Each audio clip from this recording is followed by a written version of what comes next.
Back seat ले लो, criminal law नहीं कर सकते, क्योंकि you cannot deal with those criminals, go there, और family life खराब होगी अगर शादी करते हो. This is all like I set. feel if a woman becomes a criminal advocate, she can defend better.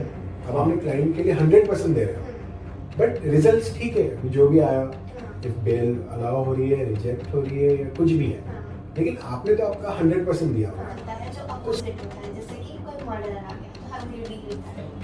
Every time, every clients will never tell their dark side. They will not tell you their dark side. They will tell you कभी क्या होता है, trustworthy person के पास भी ऐसी link आ जाती है जो आपको unknown भेज देता है. उसका कोई intention रहता नहीं. He doesn't have any intention to cheat you.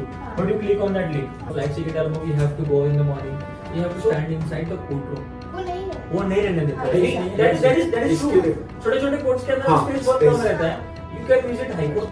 अगर 8 आवर्स में 150 to 200 केसेस लेना इम्पॉसिबल है. तारीख पे तारीख चलते रहता है कोर्ट में. So you don't meet criminals every time, every day. Society और फैमिली साथ में स्पेस नहीं दे रहे थे, मतलब वहाँ पे बैठने के लिए, काउंसलिंग के लिए भी, एंड इवन में जब आर्गुमेंट्स के लिए भी लेके गए तो इट वाज लाइक ब्रीफकेस लेके घूमो साथ में, आई एम नॉट. 4 लोग बोलने लगे. Simple. Welcome to the another series of podcasts. We have two legal expert minds with us and they are here to share the insightful journeys. First of all, I would like to introduce Akshay Kataria.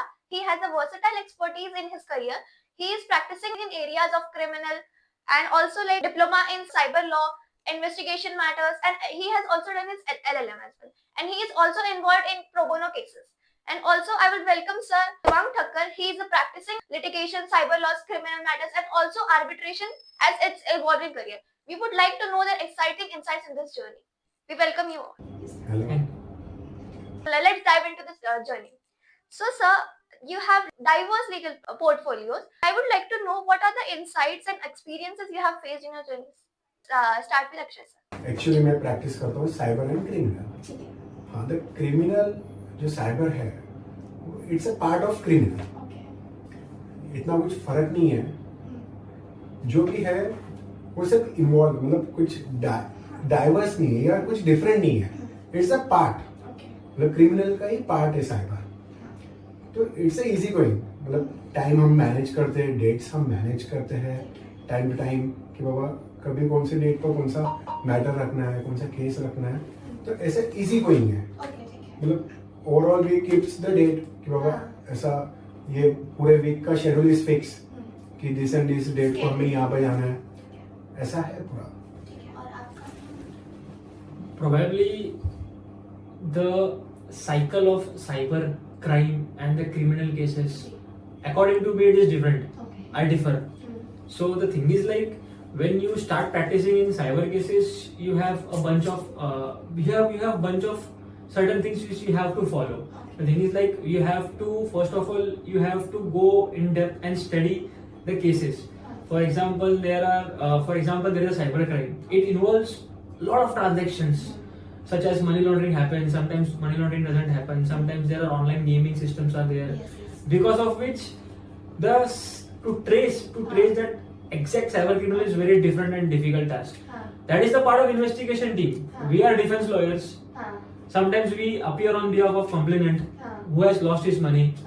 So with the help of investigation machinery, we help the victim, cyber victim, to get his money back. But the thing is like the main thing works more over here in the system which the Home Ministry has recently started, which is National Cyber Crime Portal, NCCR portal, on which you have to lodge the complaint.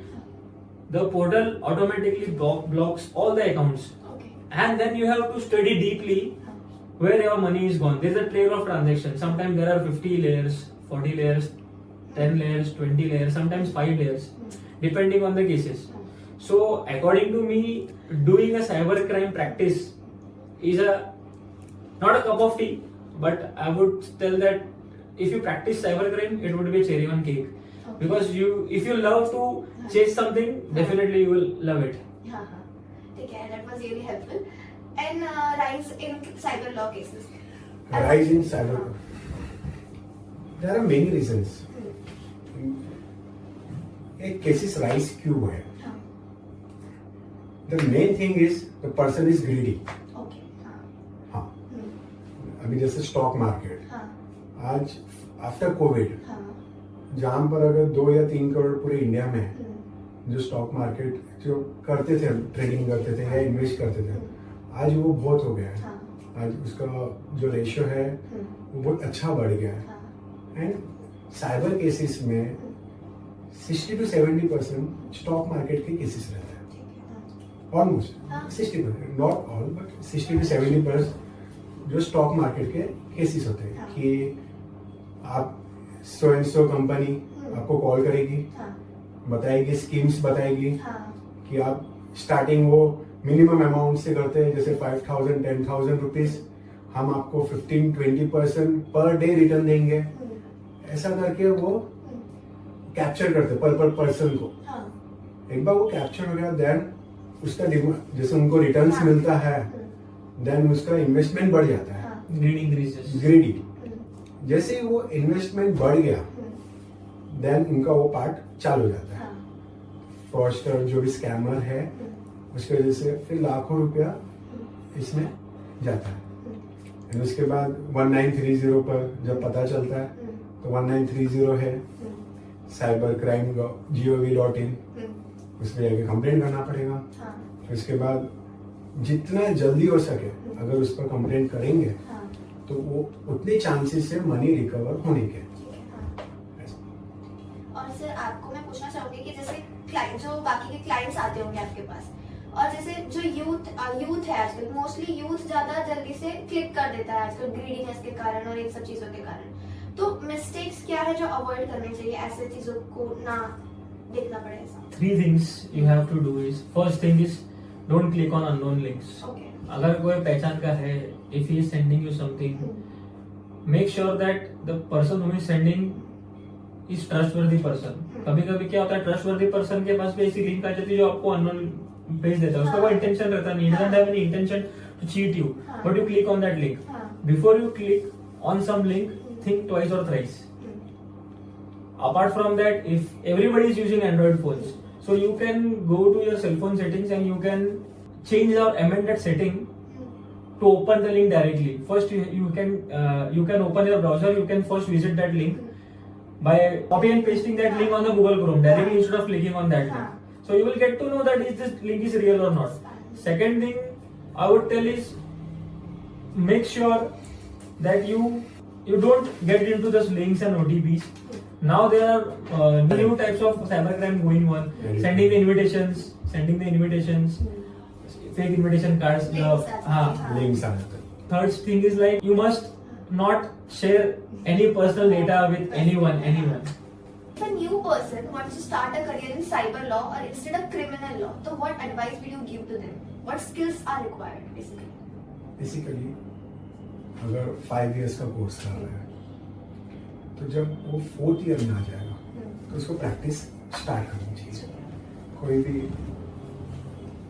कोई भी senior या कोई भी associates 4th year में आके उसको एक जो क्रिमिनल एडवोकेट है, जो सबसे अच्छा जो भी है, उसके बाद उसको प्रैक्टिस स्टार्ट कर देनी चाहिए.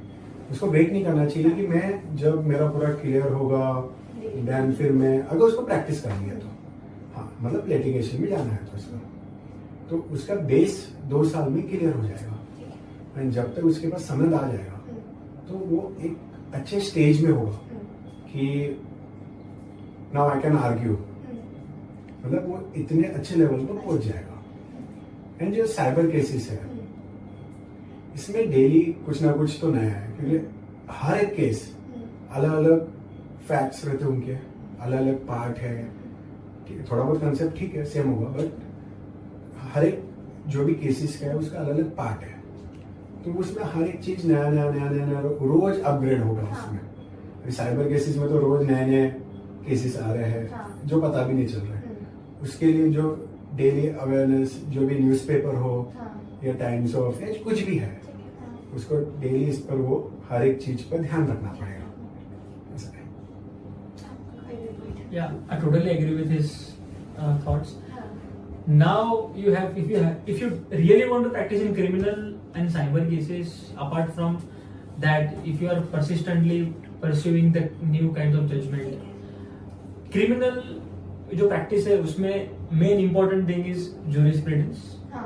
You have to understand jurisprudence clearly that so that it will help you a lot in getting a bail.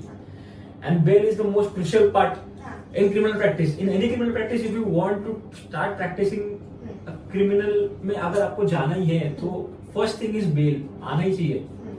And the basic code which every big judges or big Supreme Court judges, they really have different mindset. They really have a broader perspective in the cases of bails. Some judges might have different perspective, but as per my experience and whatever I have seen, Supreme Court is having a very broader view in perspective of bail. For example, if you see in 420 cases, generally that is IPC, and in BNS it is 318 subsection 4. So in that cases, sometimes the lower court resist to give the bail. They resist sometimes, not every judges. Some judges resist to give bails. And recently the ex Chief Justice of India, Chandrachud, had already said that lower court should not resist to give bails. They should give the bails. And the main law of jurisprudence says that bail is a rule and there is an exception. So for me, if you want to practice in criminal, basically you must have to take the knowledge about the jurisprudence so that you can utilize all those constitution. There are basic points. Article 22, subsection 1, subsection 2. You should know how to use that for securing the bail. Once you get the bail, trial चलते रहेगा. Trial will keep on going. It will take good amount of time. So if you want to start practicing in criminal, you first have to go through all the basic points from BNSS, old CRPC, IPC. You must have all the technical knowledge from the books, and apart from books, you have to practice in courts with some good senior. If you are in, as Akshay said, if you are in the last year or if you are in the first year, I started my practice since day one of my LLB. When I was in first day of LLB, I started practicing. Afterwards, I took admission. First, I went for the internship because I had some interest. I had that spark for doing LLB. So I first joined a senior, then I took the admission. My mindset was very clear. I want to become a lawyer and I will become a defense lawyer. So main thing is, if you are totally want to practice in criminal, you must have that wider aspect and that wider knowledge of jurisprudence. According to me, it helped me a lot in many aspects. That is it. And जैसे ही अगर criminal में parts होता है, private complaint, next one is state. State means FIR. Private मतलब person to person. हाँ, जब state का जो है FIR जब लॉज होता है, जब ऑफिसर्स FIR लॉज होता है या पर्सन जो कंप्लेंट फाइल करता है, जो स्टूडेंट है उसको FIR है ना, ईच एंड एवरीथिंग पार्ट में अच्छे से पढ़ना चाहिए, क्योंकि उसमें ही उसको बहुत सारे पॉइंट्स मिल जाएंगे डिफेंस के लिए. Date, time, occurrence, date of occurrence, place of occurrence, stage of. And one more thing I would like to add up is place पे जाके visit करना चाहिए एक बार. हाँ. Incidents place पे you get lot of defense from that. As per defense perspective, not as per the perspective of prosecution. Defence के लिए बहुत मेन रोल है वो. अगर पार्ट्स में, क्योंकि FIR में हमें लूप होल्स मिल जाता है कि जो कंप्लेनेंट है सच बोल रहा है क्या नहीं, क्योंकि जब FIR जब लॉन्च होता है जरूरी नहीं है कि वो सच ही बोल रहा है. वो सब मसाला मिक्स करके वो स्टोरी भी बना सकता है. तो वो जो है वो जस्टिस के लिए सबसे मेन पॉइंट आ जाता है FIR. तो उसको पार्ट में अच्छे से रीड करके ईच एंड एवरी मतलब जो स्टेटमेंट है तो उसको मार्किंग करके कि बाबा ये स्टेटमेंट में ये ऐसी बोल रही है, ये स्टेटमेंट में ये ऐसा है. तो इफ लाइक गवर्नमेंट जो अभी की है, उन्होंने अभी रिसेंटली चेंजेस किए हैं क्रिमिनल लॉज में, तो ये चेंज का जरूरत क्या होगा? बहुत जरूरी था. बहुत, it was very much needed, क्योंकि जो लॉज बनाए थे it was in 1860s. ठीक है. 1860 के टाइम का time was very different and now if you see in 2025 24 many things have been change. जैसे क्या आईटी का पहले कुछ था ही नहीं, हाँ. इतना कुछ नहीं था केसेस. अभी आईटी बहुत ज्यादा बढ़ गया है. सो आईटी इंफॉर्मेशन टेक्नोलॉजी एक्ट अलग से बनाया.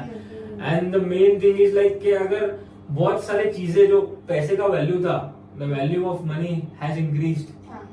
ऐसा ही डिक्रीज हो गया है, लेकिन ऐसा इंक्रीज हो गया है.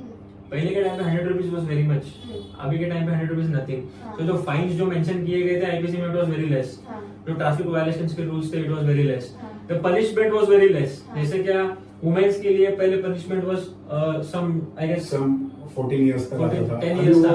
इट वाज बढ़ गया. अभी एक्सटेंडेड टू 20 इयर्स कर दिया है. पहले ट्रायल बहुत स्लो चलता था, अभी ट्रायल बहुत अभी- फास्ट चलता है, हाँ. एक्सपीडिएटली चलता है. फास्ट ट्रैक कोर्ट्स आ गए, Fast पहले track fast track courts courts आ गए. नहीं थे. So it was necessary as per family courts आ गए हर जगह पर, अलग अलग. तो जैसे टेक्निकल अंडरस्टैंडिंग और प्रैक्टिकल एप्लीकेशन में बहुत फर्क है, जैसे इन सब चीजों में. तो what's the how do you bridge that gap? Practice. Theory एक पार्ट है, ठीक है, स्टडीज के लिए तुमने किया, मार्क्स अच्छे ला लिए, but without practical law field में तुम्हारा कुछ स्कोप ही नहीं होगा. मतलब तुम स्टैंड ही नहीं कर पाओगे. प्रैक्टिकल सबसे मेन चीज है पूरे लॉ फील्ड में, मतलब सिविल हो, क्रिमिनल हो या कोई भी स्ट्रीम हो. अगर लिटिगेशन में जाना है तो प्रैक्टिकल नॉलेज. क्योंकि अगर हमें पिक्चर में दिखाया जाता है कि जज एंड जज, ऐसा कुछ नहीं होता. कोर्ट अपने इसमें चलता है, अपने स्टेजेस में चलता है. एंड वो स्टेजेस जो स्टूडेंट्स है उनको अच्छे से पता रहना चाहिए. अभी मूड कोर्ट होता है, ठीक है, मूड कोर्ट इसे मतलब एक बनाया हुआ एक ड्रामा कोर्ट है वो. बट जब हम कोर्ट विजिट करोगे, आज एक साल में 2 या 3 विजिट्स होते हैं खाली कॉलेजेस के. वो एवरी वीक एवरी 15 डेज में उनका एक विजिट होना चाहिए, क्योंकि वहां पर ही मेन चीज है. जैसे स्टूडेंट्स है, ठीक है, कोई प्रैक्टिस कर रहा है, कोई नहीं कर रहा. अगर प्रैक्टिकली चाहिए, मेन पूरे इसमें प्रैक्टिकली मेन है. थियरी इट्स अ पार्ट, ठीक है, चलो हो गया, सेक्शंस पता चल गए कि ये पनिशमेंट है, ये दिस एंड दिस, वो हो गया. बट विदाउट प्रैक्टिकल कि आपका कोई भी मतलब आप सक्सेस नहीं ले पाओगे इसमें.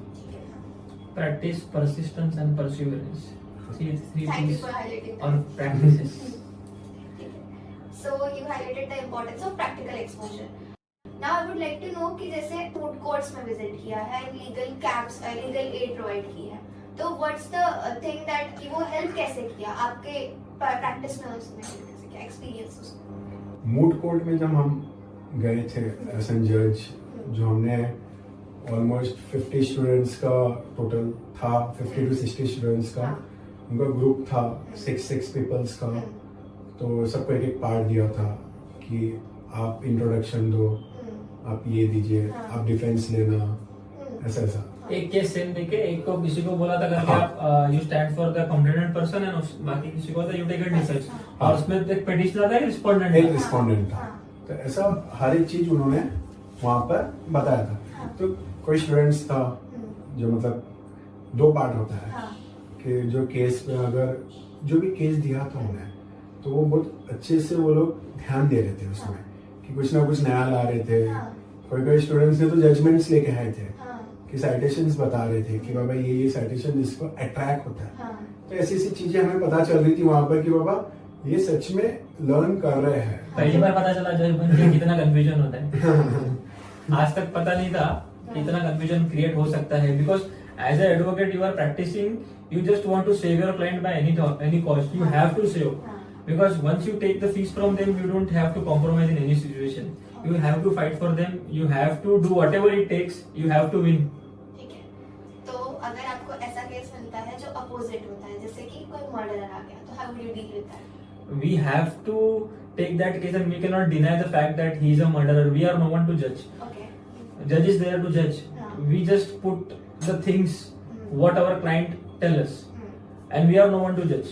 Let the judge do it, the judiciary do the work, and judiciary definitely will do much better. जो We भी are no one to evidence judge. जो भी एविडेंस है जो उसके After बाद reading में, evidence. हाँ, तो वो हम रख सकते हैं. बाकी तो सब जज के ऊपर है. There is an art. Cross examination is an art. हाँ. Once trial starts, once trial begin, the art begins. Okay. पूरा criminal Justice. Stage trial Trial में पार्ट depend. है वो पूरा क्रॉस पर है. Cross examination. हाँ, वो क्रॉस पर पूरा हो सकता है अच्छे से, मतलब अगर last डिफेंस stage में हो and you हाँ. see that your client is like getting into something trouble कि वो नहीं हो पा रहा है जो आप चाहते थे कि वो win to win हो जाए but वो नहीं हो रहा, तो what would be the last thing that you would do? हम अपील में जाएंगे. We have appeal option. We have appeal But option. last stage, as in there are certain stages of trial. हाँ. First, the bail. After that, the trial begins. Witnesses comes. After witnesses comes, there is 313. 313. हाँ. After that, if you want defense accused person take a defense witness in 350 in CRPC.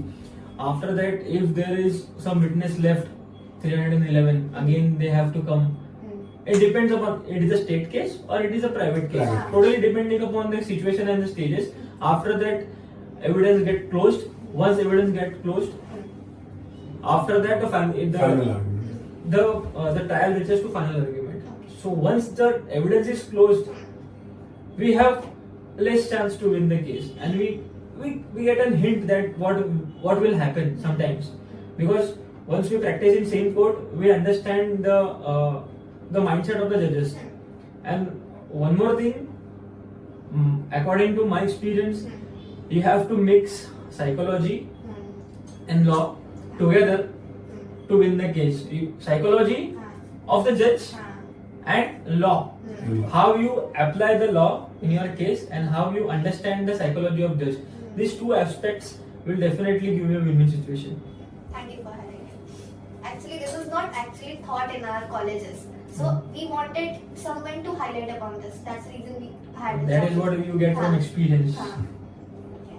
And anything for law students, like advice, what you give to them while practicing these areas? Practical हाँ. सबसे main part. Theory में तो जाना ही नहीं. Jail visits. Jail visits, Must visit. Police the station jail. Visit Police station visits. Must. Must. Police station जाओ, देखो कैसा चल रहा है, क्या चल रहा है. You understand. You don't interrupt with the police station machinery at all. You just keep an eye. How does the FIR lodge? Court Under which section the FIR gets lodged? 154 CRPC. Right? Under that section the FIR gets lodged. Before filing an FIR, what happens? Preliminary investigation is done or not done? While arresting the person, the grounds of arrest, Grounds of reasons of arrest, arrest are arrest conveyed or memo. not. Many things are there. are there. So for a young lawyer, if he really wants to practice in the court, in litigation, he has to visit courts on regular basis. Police station visits are must. Jail visits are Jail must. visits are must. Apart from that, the revenue department, if he wants to practice in non-litigation, he has to visit SDOs, BDOs, the Collector. SDOs, collector offices for Revenue non-litigation, department. revenue department. So when he starts practicing in non-litigation, he has to, he should have that knowledge. How does the SDO works, BDO works? जो ground level का जो knowledge है ना, Down the exposure. हाँ, उनको बहुत अच्छे से पता रहना चाहिए. ऐसा नहीं कि डायरेक्टली आ गया, then high court direct practice कर Practice रहा चला है. गया. ऐसा नहीं. Start from JMFC Okay. कि ग्राउंड लेवल आपको पता चलेगा चलना चाहिए. कि ट्रायल चलता कैसे? कि ट्रायल चलता कैसे है, कि ग्राउंड लेवल पर जब रिमांड आता है, रिमांड से लेके एवरी स्टेज कि एफआईआर लॉन्च हुआ, सेकंड डे पर अरेस्ट होने के बाद रिमांड पर ला रहे हैं, पीसी कितने दिन के दे रहे हैं, एमसीआर हो रहा है, ये हर एक चीज What is MCR? What is JCR? What is PCR? PCR. PCR is police custody. Different states might have different terms. MCR, PCR, JCR. जेसीआर. So MCR is magistrate custody. JCR is also judicial custody. Both are same. PCR is police custody. Okay. It may be extended up to 14 days. ऐसा 14 days के ऊपर it cannot be extended. But in BNSS they can take a part PC. Part PC. मतलब अगर समझो आगे चल के उनको वापस इन्वेस्टिगेट करना है वो matter. So they can again ask for हाँ, PC. लेकिन आगे ना. And जैसे आपने ड्राफ्टिंग पे आपने बताया जैसे कि you have drafted the notices, wills and deeds. So top skills for drafting. Can you highlight? So if you have to draft a legal notice, you have to understand the case thoroughly. Once you send the notice, you cannot take it back. हाँ. You cannot take that words back. You can take the legal notice back, but you cannot take those words back. Once you admit something, once you depose something, once you tell something, once you send a notice, उसको return तुम ले सकते हो, लेकिन वो जो आपने बोल दिया रिटर्न नहीं ले सकते हो. It will stand in the court of law. For example, if you are sending a legal notice under section 138, payment कर दो. अगर आपने उसमें बोल दिया कि बाबा आपने हमको सिग्नेचर, आपने हमको चेक दिया था लेकिन सिग्नेचर आपका नहीं था, तो it will damage your case. So first, before you send the legal notice, you have to do a preliminary check. आपको वो रिलेवेंट सेक्शन पढ़ना है, आपको वो केस समझ के लेना है कि आपको बिठाना कैसे है अभी ये केस. क्लाइंट तो कुछ भी बोलेगा, क्लाइंट 50 चीजें आपको, he will tell you vague things. Whatever is needed, you just have to note it down. और क्लाइंट है ना, कभी भी every time every clients will never tell their dark side. They will not tell you their dark side. They will tell मैंने तो ऐसा किया था, मैंने तो पैसा दिया उनको, उन्होंने कभी आज तक दिया नहीं. पैसा कब दिया, कैसे दिया, कभी दिया, कौन सा टाइम था, कौन सा दिन था. While drafting a legal notice, you have to think 10 steps ahead. Trial कैसा चलेगा, ट्रायल में चलने वाला चीज है ये, अपने को काम आएगा कि नहीं आएगा, या अपने को डैमेज करेगा कि नहीं करेगा, ये चीज डालनी चाहिए कि नहीं डालनी चाहिए लीगल नोटिस में, ये चीज ड्राफ्टिंग होनी चाहिए कि नहीं होनी चाहिए. पूरा केस का start to end you have to understand. For example, अभी एक लड़की को नोटिस भेजा जा रहा है, लड़के को भेजा जा रहा है कि तुमने हमसे इतना इतना पैसे का डिमांड किया था शादी का. अभी आपने एक बार सबने लीगल नोटिस भेज दिया और आपने बोल दिया करके हमने 2 लाख खर्चा किया था लीगल नोटिस भेजने में. समझो एक लड़की है, उसने एक नोटिस भेज दिया कि हमने 2 लाख खर्चा किया था लड़की वालों ने, और कल जाके वो डोमेस्टिक वायलेंस फाइल कर दिया, शी सेज कि हमने 5 लाख खर्चा किया. तो कॉन्ट्रडिक्शन है. तो कॉन्ट्रडिक्शन नहीं आना चाहिए. कॉन्ट्रडिक्शन आ गया तो केस खत्म. तो ये केस नहीं बनता. फिर वो कोई मतलब क्लीन हैंड से जाना चाहिए कोर्ट में. अभी फिर आते हैं एग्रीमेंट्स के ऊपर. Once you put some clause, अभी फॉर एग्जांपल एग्रीमेंट है कोई भी एक, उसमें डिस्प्यूट क्रिएट होता है and you put arbitration clause in it, तो it will definitely go to the arbitration. उसके अंदर में the place must be mentioned. Mumbai, Delhi, subject to Mumbai jurisdiction, Delhi jurisdiction, वो भी मेंशन होना चाहिए. तो अगर एक बार आपने आर्बिट्रेशन डाल दिया तो आर्बिट्रेशन के अलावा we don't have any other option. Once there is no arbitration clause, you have the appropriate jurisdiction of JMFC court, junior division court, or sessions court, or senior division court, or high court. But once you put arbitration clause in the agreement, you don't have any other remedy. You just have a remedy of appointing an arbitrator and choosing an arbitrator, and whatever the final award, it will be binding on both the parties. Abhi now we see rise in arbitration. So why is the need of rising era? It's settlement. It's shortcut. ऐसा hassle नहीं होता court के अंदर में. You know that it takes, हमने सुना होगा तारीख पे तारीख चलते रहता है कोर्ट में. So just to deviate from that तारीख पे तारीख, you put an arbitration clause, you appoint an arbitrator. There are different methods to appoint the arbitrator. You send a notice, afterwards arbitrator is appointed. दोनों के consent से. अगर वो reply नहीं आ रहा है तो the single arbitrator is appointed. There are some panels of arbitrators appointed. बड़ी बड़ी जो कंपनियां हैं जिनको डिस्प्यूट रेजोल्यूशन फटाफट चाहिए, they want the dispute to get resolve quickly, they appoint the arbitrators. वरना कोर्ट में बहुत चलते रहता है. It takes good amount of time. जो काम आपका 5 साल में हो रहा है, काम आपका 1 साल में हो जाएगा, 2 साल में होगा, लेकिन कोर्ट से आपको कम टाइम लगेगा. और कैसा है, कोर्ट का बर्डन भी कम हो रहा है. कोर्ट पे बहुत सारा बर्डन है. The courts in India are having more burden of the cases. वो burden बढ़ते जाएगा. Judges are less, the burden is more. The lower courts also have 60 to 70 cases per day, and they are really working very hard. JMFC courts छोटे city में भी, मतलब जैसे एक small town, वहाँ पर भी 50 to 60 cases per judge. And in cities almost जो बोर्ड होता है वो जजेस का 150 to 200. आज अगर 8 hours में 150 to 200 केसेस लेना इम्पॉसिबल है. तो ये सब चीजों के लिए आर्बिट्रेशन इज गुड. कि मतलब चलो कहीं ना कहीं मीडिएट हो जाएगा, कहीं ना कहीं सेटल अप हो जाएगा. कोर्ट भी बिलीव करता है कि सेटलमेंट हो जाए जल्दी. जैसे अगर फैमिली डिस्प्यूट हम पकड़ लें, तो जब हम केस फाइल करते हैं, समझो मतलब म्यूचुअल हो या कुछ भी है, मतलब 13(1) हो कि 13B हो, कुछ भी हो, तो कोर्ट ही मीडिएटर एक अपॉइंट करके दोनों पार्टीज को बिठाता है, समझाता भी है कि ये गलत चीज हो रही है। Don't do divorce. हाँ, डिवोर्स एक मतलब सोसाइटी के लिए बहुत गलत चीज है डिवोर्स। जजेस खुद समझाते हैं कोर्ट में, या कोई मीडिएटर होता है तो उनको अच्छे से समझाया जाता है कि जो तुम कर रहे हो गलत है, तुम्हारे जो बच्चे हैं उनके लिए इम्पैक्ट होगा उनके ऊपर, ये सब चीजें कोर्ट में बताते हैं। हाँ, बट लास्ट ठीक है, वो पर्सनल चॉइस हो जाता है एक, तो वो केस लड़ना पड़ता है। वर्सेटाइल करियर है आपका, मतलब हर एरिया में practice, civil, criminal and everything, like cyber law है ना, तो आपके इंटरेस्ट मोस्टली आप एक्साइट कहाँ होते हो? क्रिमिनल में। जब हमारे हाथ में एफआईआर आता है ना, मेरे हाथ में, तो मैं सबसे ज्यादा एक्साइटमेंट का लेवल बहुत अच्छा होता है कि बाबा एफआईआर है, अभी इसमें डिफेंस ढूंढना है, ये पर्सन को बेल करवाना है। सबसे इनिशियल स्टेज पर क्रिमिनल, एंड वो भी स्टेट केसेस।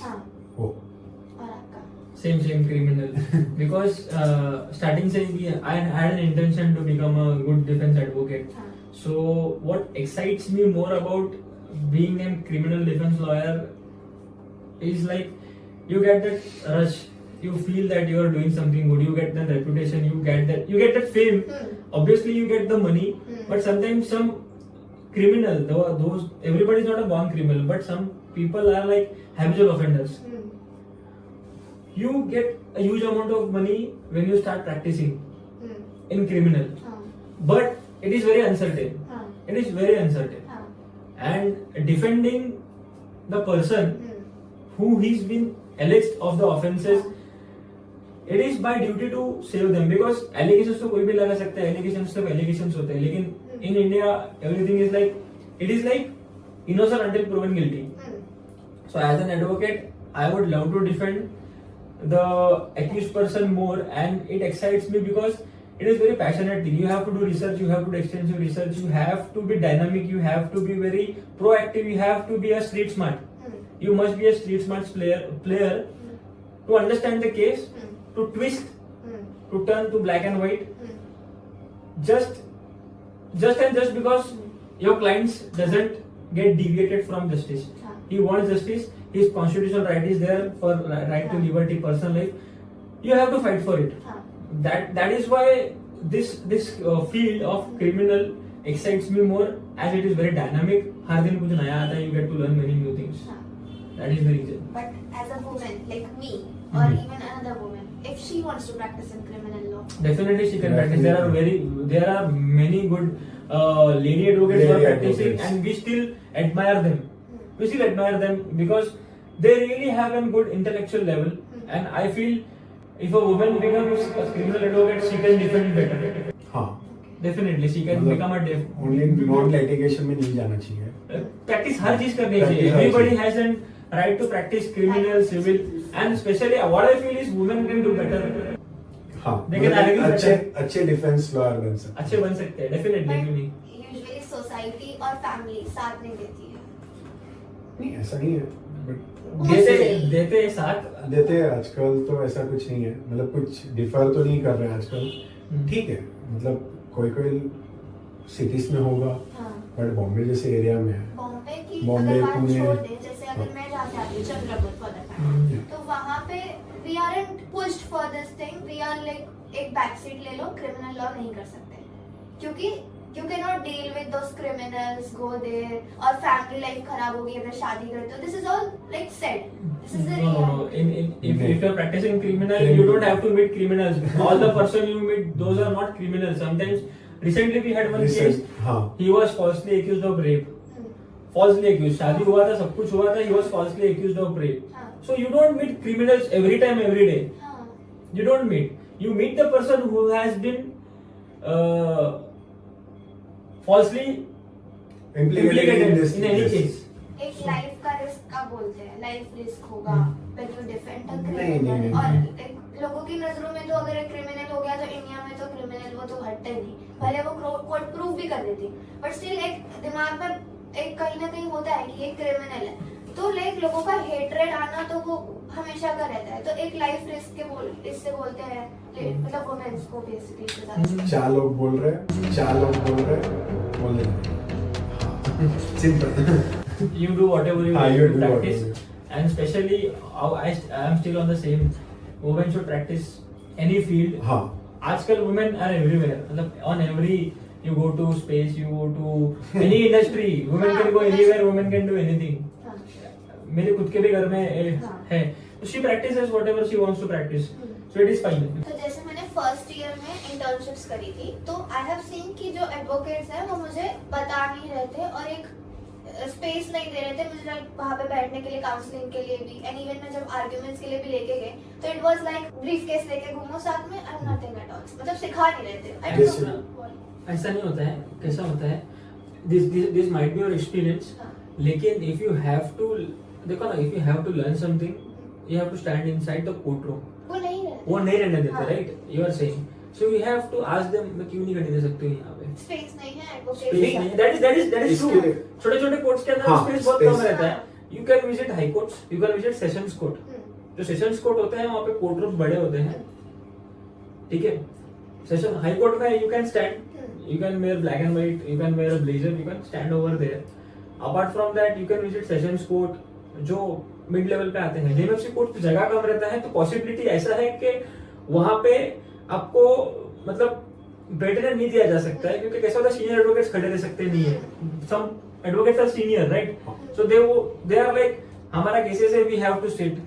कोई मेडिकल इशू हो सकता है किसी का, तो ऐसा हो सकता है कि आपको मतलब वहाँ पे मतलब चेयर्स कम रहेगा, प्लेसेस कम रहेगा.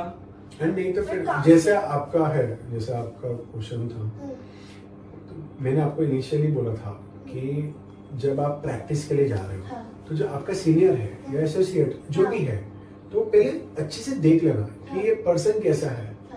मतलब उसका हिस्ट्री तो आपको मिल जाएगा क्योंकि आप फील्ड के हो, तो उसको वहां पर पहले देख के फिर ज्वाइनिंग करना. ऐसे नहीं कि आज आप यहाँ पर कर रहे हो, फिर पसंद नहीं आया, हाँ एक हफ्ते के बाद दूसरे के पास. नहीं, वो तो कंटिन्यू हाँ, किया मैंने, हाँ, एक आप, महीना। आपने कंटिन्यू किया, बट आपने अभी देखो जैसे 1.5 साल में हाँ. आप 3 सेमेस्टर जैसे बता रहे हो कि 3 सेमेस्टर के बाद मैंने फिर छोड़ दिया होगा. ऐसा नहीं होना चाहिए कि अगर आपका कोई सीनियर, अभी जैसे मेरा सीनियर जो मेरे सीनियर थे, मैंने 4 इयर्स ऑफ प्रैक्टिस, मतलब मैंने 4 साल उनके अंडर में ही काम किया. उन्होंने तो मुझे बहुत सारे बहुत अच्छे केसेस दे दिए थे कि अक्षय करो, कुछ नहीं है, हो जाएगा, करो. मतलब उन्होंने तो पुश किया था मुझे. अच्छा, तो ऐसे सीनियर्स चाहिए. Not all seniors are good, but not all seniors are bad. होता है, मतलब you get different people, you get, कैसा होता है, आप एक अच्छे एडवोकेट के पास जा रहे हो, बहुत बड़े ब्रांडेड, तो he doesn't have that much time to invest on you. You can select an advocate who is upcoming, जो डेवलपिंग स्टेज पे है, जिसके पास जूनियर्स कम है, जिसके पास 2-4 जूनियर्स है. वहां पे अपने को सीखने को बहुत ज्यादा मिलेगा as an individual. If I see the point of view from a single individual, जहाँ पे जिसके पास, जो सीनियर के पास जूनियर्स कम है, उसके पास आप ज्यादा सीख सकते हो. लेकिन जिस सीनियर के पास जूनियर ज्यादा है, वहां पे आपका पहचान ज्यादा बनेगा. You will get a big circle. तो हर चीज का बेनिफिट है और हर चीज का नुकसान भी है. आपको बेनिफिट भी हो सकता है, लॉसेस भी हो सकता है, लेकिन आई विल टेल यू, दोनों जगह प्रैक्टिस करो, कुछ ना कुछ तो मिलेगा आपको. और एक कहावत है, सीख में भीख भी मिले तो ले लेनी चाहिए. जो मिल रहा है, you get to learn, you take it, you take it. आगे जाके आपको बहुत काम आएगा. अगर आपको स्टाइपेंड भी मिल रहा है, you are not getting that much paid, लेकिन अभी कैसा है, you must get some good amount of money as a stipend.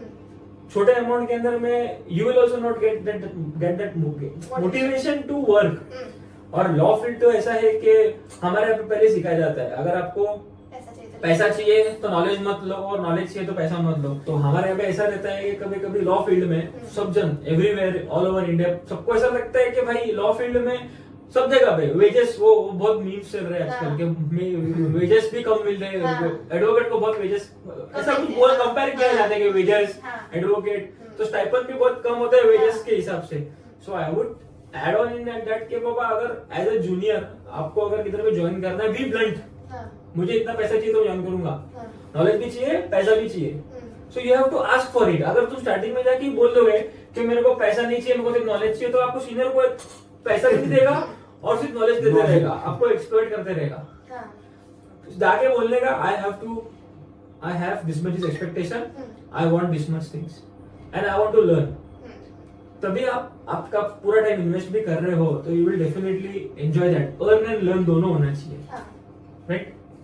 Even drafting में भी आई हैव सीन कि वो ड्राफ्टिंग में they have already appointed experts, तो वो बोलते हैं कि हम तुमको देके रेस्क्यू लेंगे. नहीं, अभी जैसे ड्राफ्ट होता है, अगर जो हम ठीक है हमारे पास भी स्टेनो है, ड्राफ्ट वो करते हैं या कुछ भी है, बट हम पूरा पढ़ते हैं ईच एंड एवरीथिंग. ठीक है, वो तो स्टेनो है, वो तो ड्राफ्टिंग कर रहा है, हो गया उसका ड्राफ्टिंग. तो इसका मतलब ये नहीं कि जो एक्सपर्टाइज है या उसको दिया हुआ है आप नहीं पढ़ोगे, ऐसा तो नहीं. कभी करना ही नहीं, क्योंकि अगर एक चीज भी अगर उसमें कुछ आपके खिलाफ होगी तो पूरा केस बिगाड़ देगा वो. तो उससे अच्छा ईच एंड एवरीथिंग. ठीक है, स्टोरी लाइनअप सेम है, डिफेंस का पार्ट सेम है, लेकिन एक बार गो थ्रू अच्छे से होना चाहिए. तो लाइक जैसे आपका 2 मंथ्स में आपको सनद मिला, तो उसके बाद में आपने प्रैक्टिस करना 2 मंथ्स के बाद तो आपने प्रैक्टिस करना चालू कर दी. तो take me back to that experience. Okay, तो the matter was for 420 bail था बिफोर चार्जशीट. 2 महीने हुआ था मेरे को पास हो गया. इट वाज बीन 2 मंथ्स सनद मिलके. So my senior always used to boost me and say that तू कर लेगा, तू कर ले.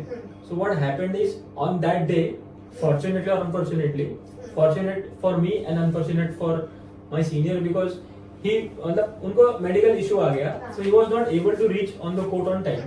And what happened is उसमें जो बेल में जो फिरियादी था, the main complainant, he was a very influential person and it was in a court, sessions court. It was a bail before charge sheet. It was first rejected in the JMFC, the second was 420 and the matter was of 70 lakh rupees.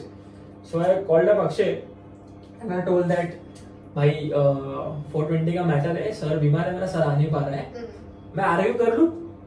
So he said कर दे, कुछ नहीं, bell हो जाएगा, जो bell में लिखा है वही बोल. So I called up my senior, he explained me each and every detail and everything. और ये सब बातें है ना, पीछे क्लाइंट खड़ा देके सुन रहा है कि मेरा सर नहीं आ रहा है, आर्ग्यूमेंट मैं करने वाला हूं, मैं मेरे सर को पूछ रहा हूं, I am asking each and everything. So my client was listening to each and everything. आप करोगे सर बेल एप्लीकेशन आर्ग्यू? हाँ सर ने बोला मेरे को करने के लिए, I will do it. I did that and the bail got granted. So when he heard that I was doing, he told me, अरे सर नहीं आ रहे, आप मत करो. मतलब मेरे को सर ने बोला करने के लिए, मैं कर दूंगा. As the matter was for 70 lakh rupees, he was also quite settled that ये कर पाएगा कि नहीं कर पाएगा. My sir explained me each and every detail of that case. I argued very well. Fortunately, the bail got granted. Okay, congratulations. Thank you. I went back in that zone. ठीक है. तो And that moment, that granting of bail gave me a good amount of motivation which was needed. Argue करने का तो बहुत मन था. I was not getting that platform because the matter was very big and the very high stake matters. High stake involve था उसके अंदर, में कुछ भी हो सकता था. रिजेक्ट होता था तो he would have been in jail और for more than 50 to 20 days because the charge sheet was not filed. And eventually filing of charge sheet might be extended, not 60 days. It might be extended because depending on the sections, if 471, 472, 469 was invoked afterwards, then it would have taken 90 days. So that was very motivational moment. And Akshay, I called him, भाई ले लो bell, हाँ कर ले, आगे हो जाएगा. मतलब seniors का He also still सीनियर्स ने भी बहुत सपोर्ट किया, मेरे सीनियर को सपोर्ट किया है, mentally, financially, morally, he supports me. And how do you see stress management in some cases, जैसे क्रिमिनल केसेस है और ये सब केसेस है, तो स्ट्रेस मैनेजमेंट कहीं ना कहीं बैक सीट ले रहा है, या मतलब यूजुअली हम ज्यादा केसेस पे हाईलाइट ज्यादा चाहते हैं जब भी ये, तो स्ट्रेस मैनेजमेंट पे क्या करते हो आप? नहीं, अभी जितना हो सके ना, मतलब एक पर्सन टू पर्सन डिफर होता है स्ट्रेस मैनेजमेंट. अभी कोई पर्सन अच्छे से बहुत पकड़ लेता है कि बाबा ये ऐसा होगा, ऐसा नहीं होगा तो क्या होगा मेरा. ये सब चीजें साइड में रखना. मतलब अभी आप डिफेंस हो, आप अपना पार्ट काम कर रहे हो, आपका प्रोफेशन वो है, आप अपने क्लाइंट के लिए 100% दे रहे हो, बट रिजल्ट्स ठीक है. अभी जो भी आया, इफ बेल अलाउ हो रही है, रिजेक्ट हो रही है या कुछ भी है, लेकिन आपने तो आपका 100% दिया हुआ है.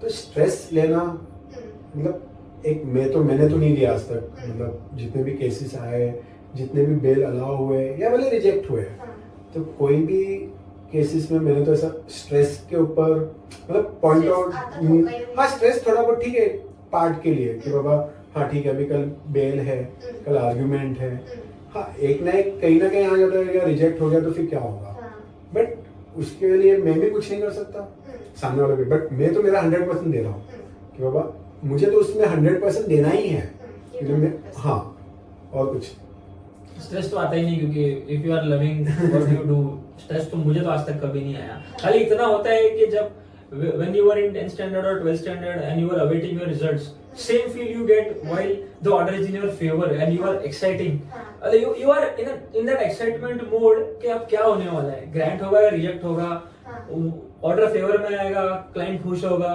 खुश होने के बाद में क्या हो सकता है, so that same amount of happiness and sadness is there equally when there is some order in your favor or against.